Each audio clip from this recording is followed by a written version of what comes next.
My husband called my life's work a cute little hobby, dismissing it with a patronizing smile.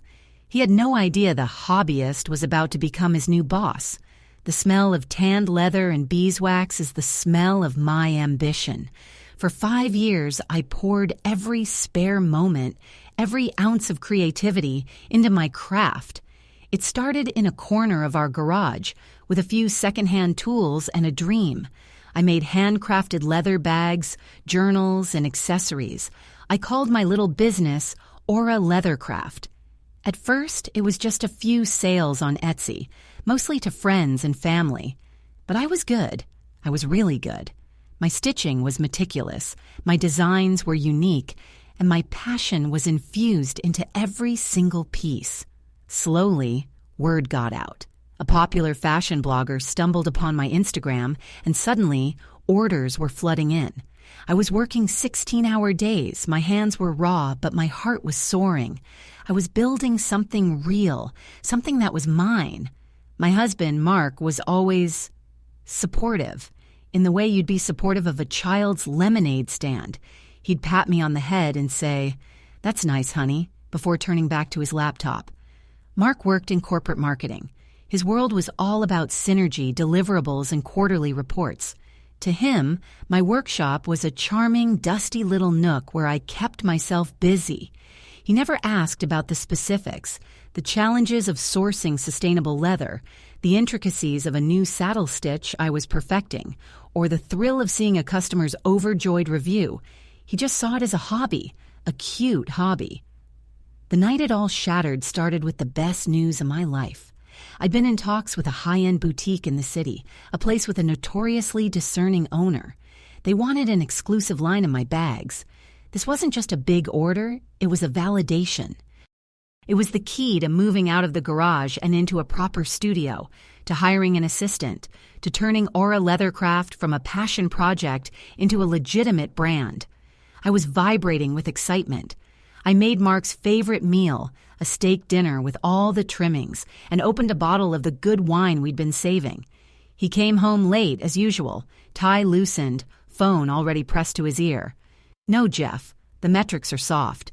We need a more aggressive Q4 strategy. I don't care. Just make it happen." He hung up, sighed dramatically, and threw his briefcase onto a chair. He barely glanced at the carefully set table. "Tough day?" I asked, my own excitement simmering just below the surface. "You have no idea," he grumbled, pouring himself a large glass of wine. "It's a jungle out there, Lena. Real-world problems." I decided to wait until after he'd eaten, hoping food would improve his mood. I let him vent about his incompetent junior associates and his demanding boss. I nodded and listened, my own monumental news feeling smaller and smaller with every word he spoke. Finally, there was a lull. This was my chance. "Well, I have some news that might cheer you up," I began, my voice a little shaky. "Actually, it's pretty amazing news." I took a deep breath. "You know that boutique I told you about? The Gilded Hanger? They loved my samples. They want to place a huge order. They want an exclusive holiday collection. Mark, this could be it. This could be the start of everything." He looked at me over the rim of his wine glass, a slow, patronizing smile spreading across his face. It was the smile that always made my stomach clench. "Hey, that's great," he said, the words utterly devoid of genuine enthusiasm. "See? I told you your little hobby would pay for itself eventually." My smile froze. "Hobby? Mark, this is a 6-figure contract. This is a business." He chuckled, actually chuckled, and took a sip of wine. "Honey, come on, it's great. It's a cute little side project. It's wonderful that you have something to keep you occupied while I'm at the office dealing with the actual pressures of running a company.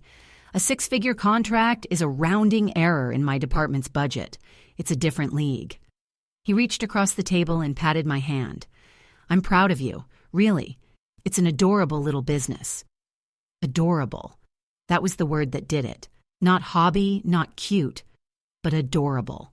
As if I were a toddler who had successfully finger-painted on a piece of paper. All the air went out of the room. The joy, the pride, the 5 years of tireless work, it all curdled into a cold, hard knot of fury in my gut. I stood up from the table, my appetite gone.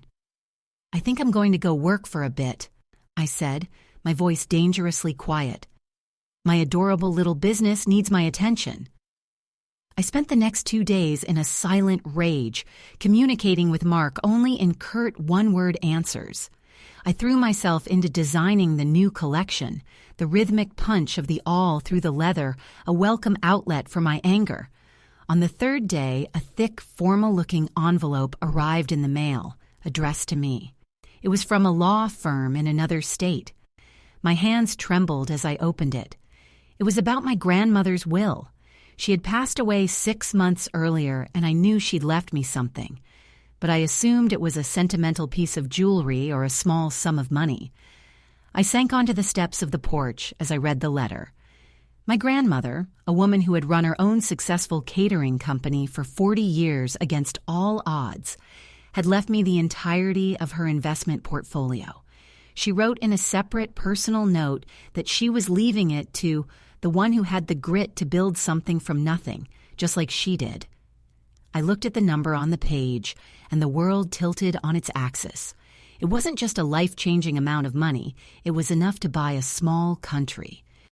That night, I was sitting in the dark of our living room when Mark came home, once again shouting into his phone. He was pacing back and forth, livid. "What do you mean the financing fell through? Our biggest investor just pulled out? Who's going to buy us now? We're dead in the water, Jeff. We need a miracle. We need some ghost investor to fall out of the sky." He slammed the phone down and slumped onto the sofa, running his hands through his hair in despair, completely oblivious to my presence in the shadows. And in that moment, listening to the panic in the voice of the man who had called my dream adorable, an idea began to form. It was cold, and it was sharp, and it was absolutely terrifying. I picked up my phone, my fingers flying across the screen to find the number from my grandmother's estate lawyer. I pressed the call button, my heart hammering against my ribs. He picked up on the second ring. "Mr. Abernathy," I said, my voice steady and clear. "It's Lena, about my grandmother's portfolio. I believe I've found an investment opportunity I'd like to pursue immediately. A marketing firm, actually. I believe it's currently in distress." Mr. Abernathy was old school. His voice was a low, gravelly hum over the phone, the kind that exuded calm authority. He didn't seem surprised by my request, not in the slightest. "A distressed asset acquisition," he mused, as if I'd asked him about the weather. "Unconventional for a first move, but potentially very lucrative. What's the name of the company?" I told him. I could hear the faint clacking of a keyboard. "Ah, yes, Sterling Marketing Solutions. Publicly traded, but their stock has been in freefall for the last quarter. Lost their biggest client 2 months ago. And you say their primary investor just pulled out? They'll be desperate. This is good." We spoke for an hour. I laid out my terms with a clarity that surprised even myself. I wanted absolute anonymity. The purchase was to be made through a newly established holding company. I suggested the name Aura Holdings, a private little jab that only I would ever understand. Mr. Abernathy would assemble a team, the best M&A lawyers, the sharpest accountants. They would be my voice, my sword, and my shield. I would be a ghost, a name on a piece of paper, an unseen force pulling the strings. When he asked about my motives, I kept it simple. "It's an undervalued asset with strong potential under new leadership," I said, parroting a phrase I'd heard Mark use 1,000 times. There was no need to tell him that my primary motive was currently sleeping in the next room, snoring softly after a dinner he'd barely touched. The next few weeks were a masterclass in living a double life. By day, I was in my workshop, the scent of leather my constant companion. I worked on the collection for the gilded hanger, my hands moving with practiced ease, my mind a million miles away.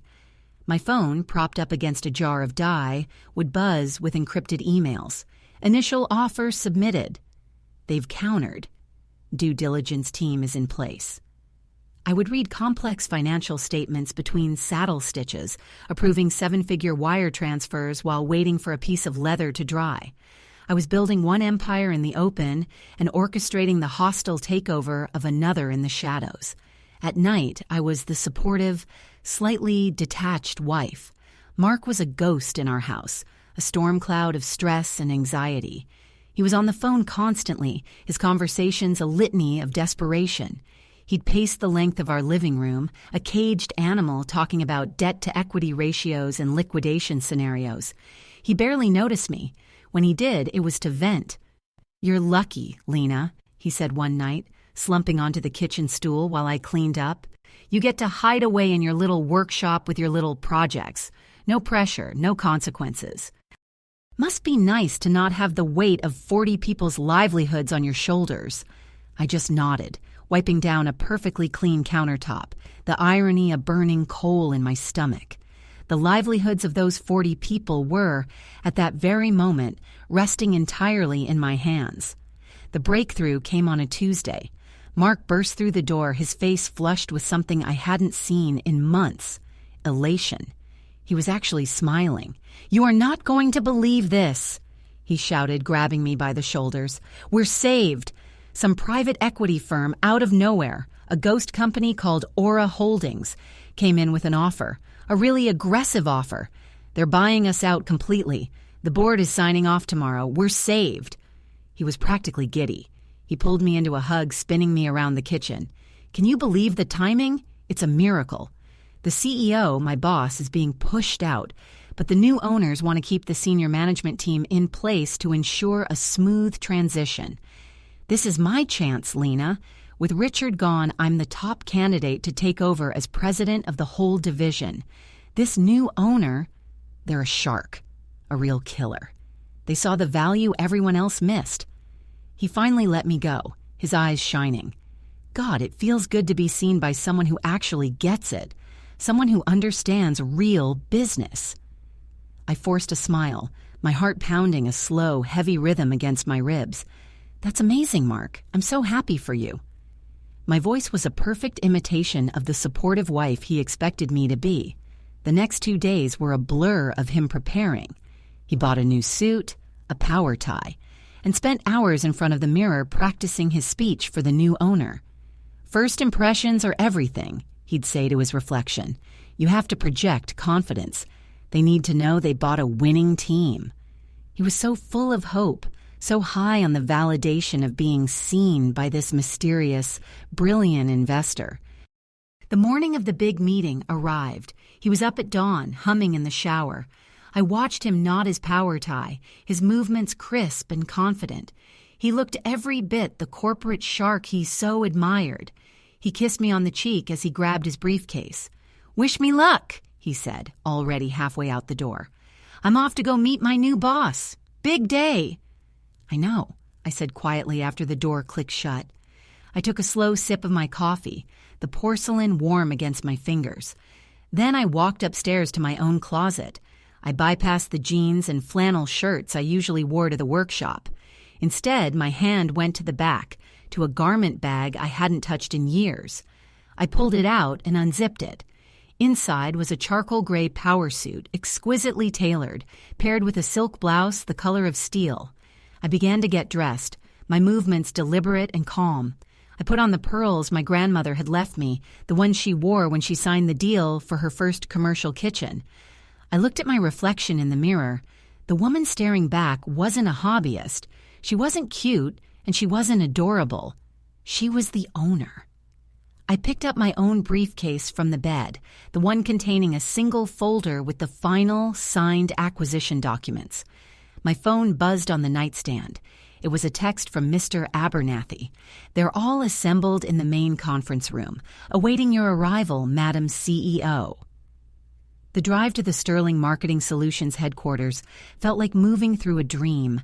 The city skyline glinted in the morning sun, a collection of glass and steel monuments to the kind of ambition Mark worshipped. I'd only ever been to his office once, for a stiffly formal Christmas party where I was introduced as Mark's wife, the one who makes the cute bags. Today, I was arriving as its owner. I pulled my decidedly non-corporate sedan into the visitor parking lot, choosing a spot far from the gleaming BMWs and Mercedes that filled the executive spaces. For a moment, I just sat there, my hands gripping the steering wheel, the leather of my suit jacket feeling foreign against my skin.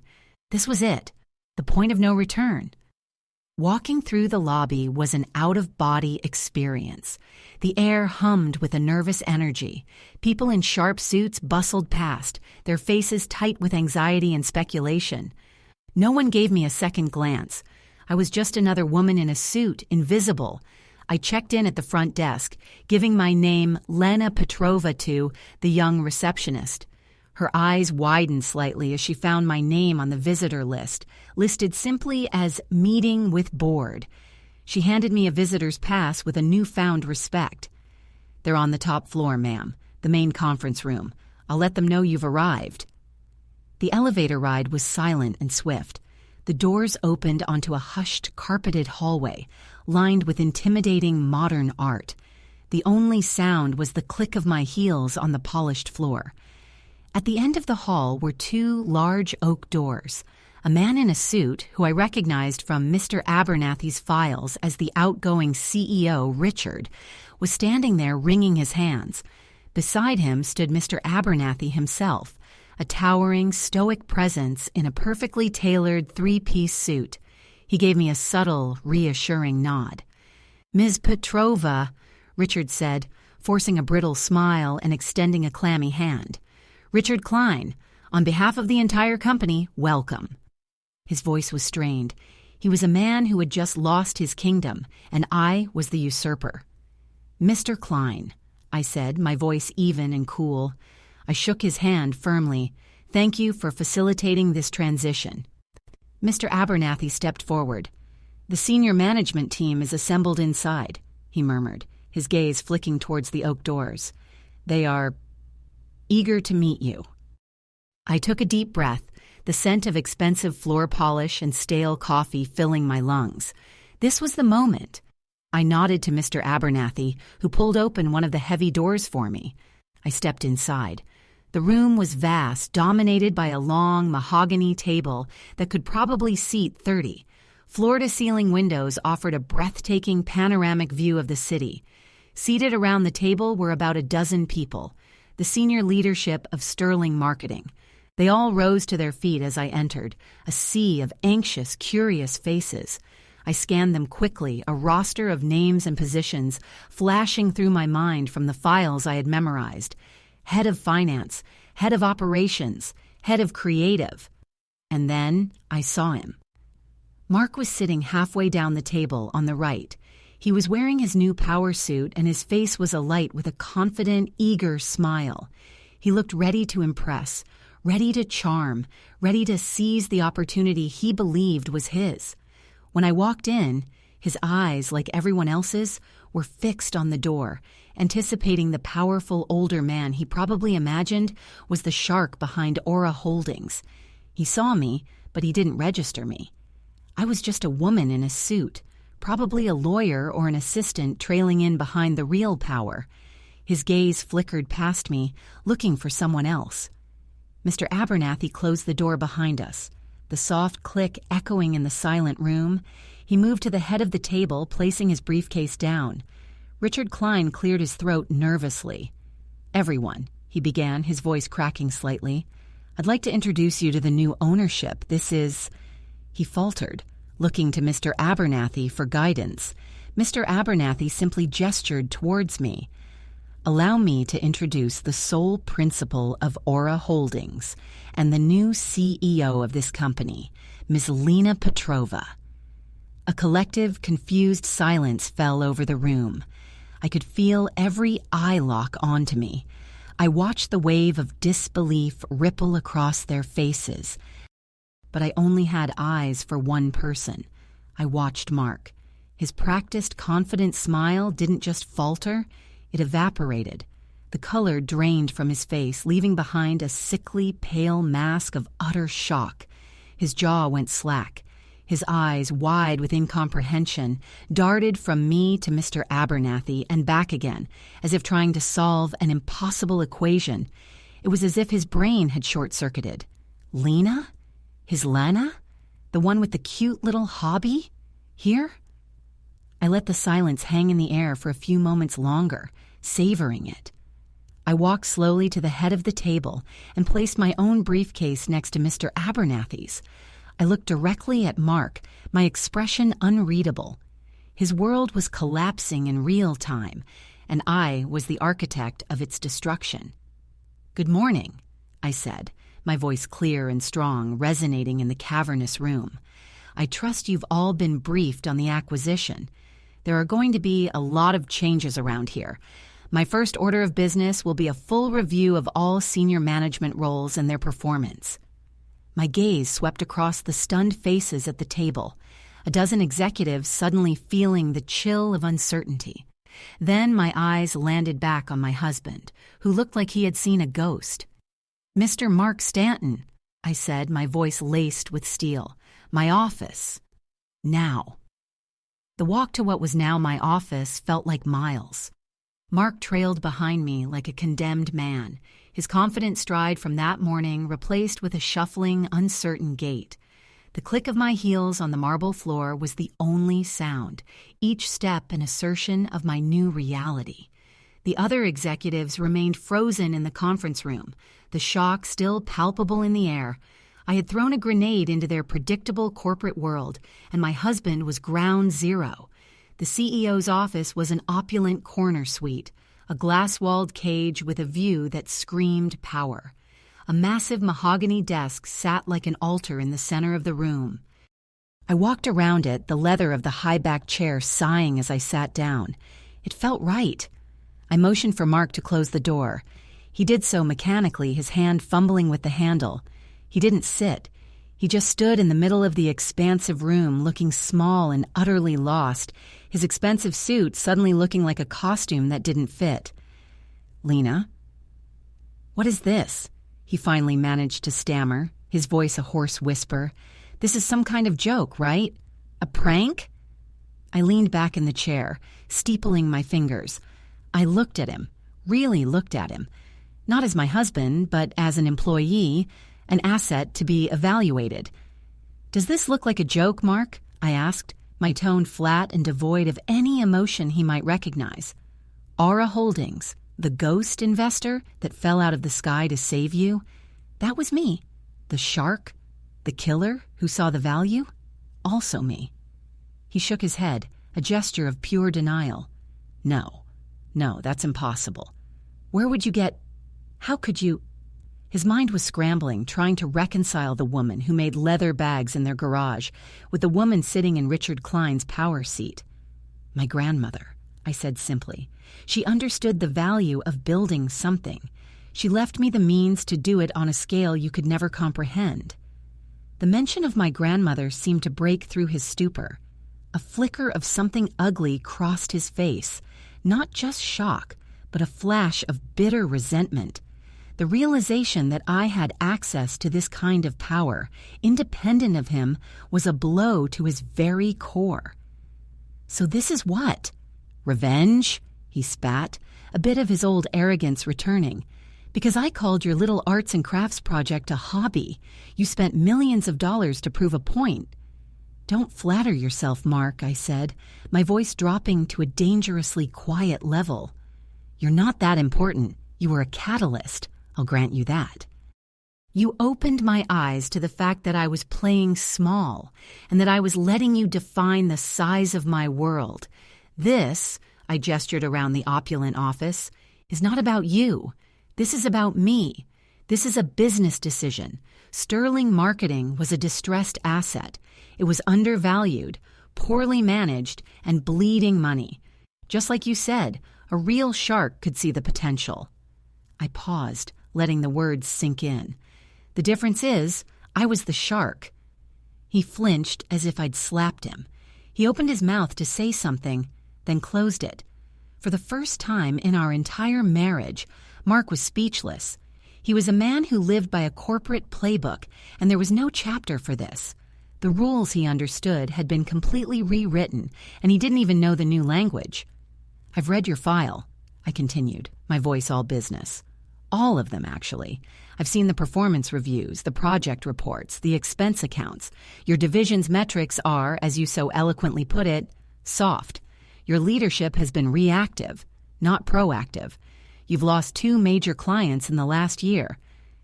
Each statement was a precise, calculated cut. He paled even further. Richard was the one. Richard is gone, I interrupted, my voice sharp. He was the captain of a sinking ship. I'm not interested in who drilled the holes. I'm interested in who can patch them and get us moving forward. You told me you were the top candidate to take over as president. Convince me. That was the challenge, the ultimate power play. I had taken his dream, the one he lorded over me, and was now holding it in my hand, asking him to beg for it. For a long, tense moment, he just stared at me. I could see the war raging in his eyes, the humiliation, the fury, the disbelief, all wrestling with the raw, naked ambition that had driven him his entire life. He had wanted this promotion more than anything. He had fantasized about this office, this title. And the only person standing between him and that dream was his wife. The wife whose own dream he had belittled into insignificance. Finally, he straightened his tie, a flicker of the old Mark returning. He took a deep breath, his jaw tightening. He was a corporate animal and survival instinct was kicking in. "Okay," he said, his voice strained but steady. "Okay, you want me to convince you? I can do that. I know this company better than anyone.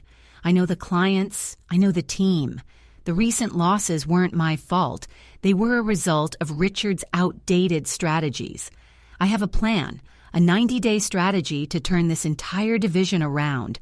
I can increase profitability by 15% in 6 months.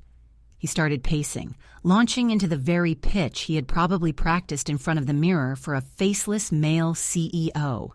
He talked about synergy, leveraging assets, aggressive growth strategies. The jargon flowed effortlessly. He was good.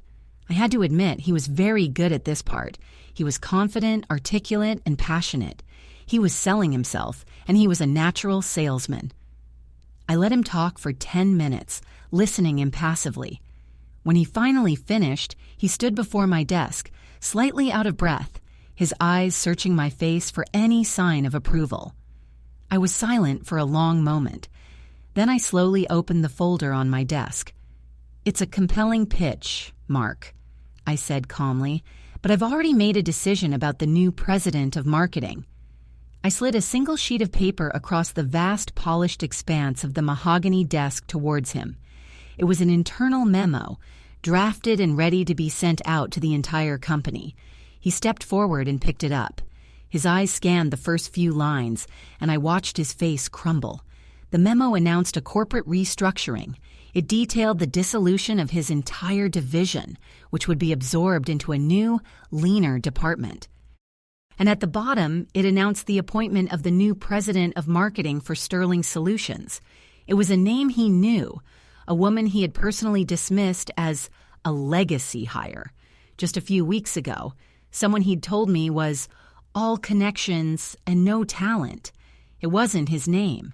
He looked up from the paper, his face a mask of pure, unadulterated shock. "But what about me?" he whispered, the paper trembling in his hand. I leaned forward, my gaze unwavering. "Oh, I have a new position for you, Mark," I said, a slow, cold smile touching my lips for the first time that day. "It's a bit of a lateral move.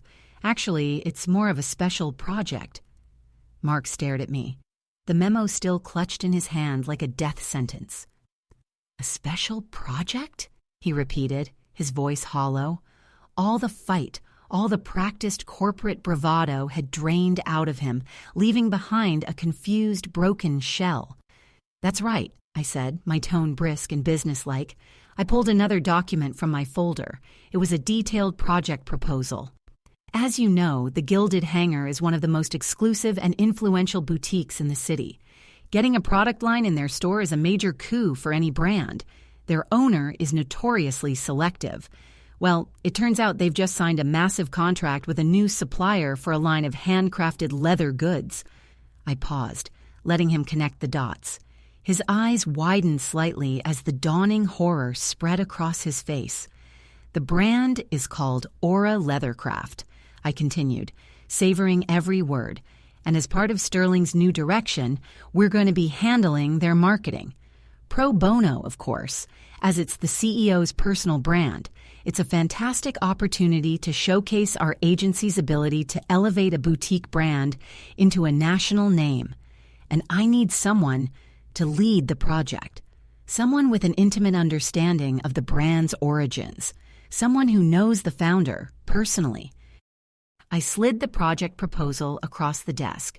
His new title was printed at the top in bold letters: Project Manager, Aura Leathercraft Account. He looked from the paper to my face, his expression a chaotic mess of fury and humiliation. "You want me to be the project manager? For your hobby?" "It's not a hobby, Mark. It's a 6-figure contract with the potential for 7.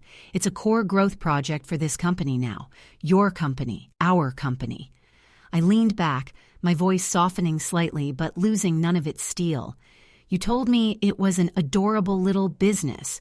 You said it was a cute little side project. Well, this is your chance to prove you understand its real value. You'll be reporting directly to me. Your first task will be to develop a comprehensive marketing strategy. I want it on my desk by Monday." He was trembling, his knuckles white as he gripped the papers. For a moment I thought he might explode, that he would shout and throw the papers in my face and storm out, preserving the last shred of his pride. I almost hoped he would. But then I saw the calculation in his eyes, the same cold pragmatism that had always driven him. He was trapped. Quitting would mean admitting defeat, walking away from his career with nothing. Staying meant swallowing a dose of humiliation so profound it would choke him. But it also meant keeping his salary, his benefits, and a foothold, however precarious, in the world he knew. He slowly, deliberately lowered the papers to the desk. He smoothed them out with a hand that shook slightly. He looked up, and the man I married was gone. In his place was a defeated employee. "Yes, Madam CEO," he said, the words tasting like ash in his mouth. "I'll have the strategy for you by Monday." The months that followed were a surreal masterclass in power dynamics. Our home life became a silent, icy battlefield. We were roommates who shared a mortgage and a deep, unspoken resentment. We barely spoke of anything other than logistics. "The dry cleaning is ready," or "we're out of milk." The warmth that had once existed between us was a distant, faded memory. But at the office, our interactions were a meticulously choreographed performance. He was Mr. Stanton, and I was Miss Petrova. In meetings, he would present his marketing plans for Aura Leathercraft with a forced, professional enthusiasm. He'd talk about brand narrative and consumer engagement, using the same corporate jargon he'd once used to dismiss my work. And I would sit at the head of the table and critique his ideas, sending him back to the drawing board for a more authentic approach. I made him learn the names of the different types of leather, the hours that went into a single saddle stitch, the story behind each design. I made him live and breathe the cute hobby he had so casually belittled. To his credit, he was a professional. He channeled his rage and humiliation into his work. And because he was good at his job, the Aura Leathercraft campaign was brilliant. He launched a stunning social media campaign, secured features in high-fashion magazines, and organized a launch event at the Gilded Hangar that was the talk of the town. My little garage business exploded. We were getting orders from all over the country, then from overseas. I had to lease a huge workshop space downtown and hire a team of 10 artisans just to keep up. One evening, about 6 months after the takeover, I was working late in my new office, the real one, surrounded by the scent of leather and success. The door opened and Mark walked in. He wasn't there as my subordinate. His workday had ended hours ago. He looked tired. "The pre-orders for the spring collection sold out in 3 hours," he said, his voice flat. It wasn't a boast. It was just a statement of fact. "I saw," I replied, not looking up from a hide I was inspecting. Your team did good work." He was quiet for a long time. I finally looked up at him. He was holding one of my first designs, a simple satchel I'd made years ago. He was running his thumb over the stitching, the very same stitching he'd never once paid attention to. "I never understood," he said quietly, his gaze fixed on the bag. "I saw you in the garage, tired, your hands all cut up, and I just didn't get it. It was so far outside my world of spreadsheets and quarterly reports that I couldn't see it. It was real. You were building something real, and I was too arrogant and blind to see it." He finally looked at me, and for the first time in a very long time, I saw a flicker of the man I had once loved. "I'm sorry, Lena." It wasn't a magic wand. It didn't erase the years of casual condescension or the cold fury that had driven me. But it was something. It was an acknowledgement. The first real one he had ever given me. I nodded slowly. "Thank you for that, Mark." He left the bag on my desk and walked out without another word. We filed for divorce a month later. It was quiet and amicable. He stayed on at the company for another year, helping to transition his role before taking a position at a firm on the other side of the country, a fresh start for both of us. Today, Aura Leathercraft is a global brand, and Sterling Marketing Solutions is more profitable than ever. Sometimes I sit in my office, the one with the view of the city, and I think about that night at the dinner table. I think about the word adorable. It wasn't an insult that launched a revenge plot, it was a key. It was the key that unlocked a door inside me I didn't even know was there. A door to a version of myself that was bigger, stronger, and more ambitious than I had ever allowed myself to be. Mark didn't see me, so I had to find a way to make myself impossible to ignore. And in the process, I didn't just become his boss, I became myself.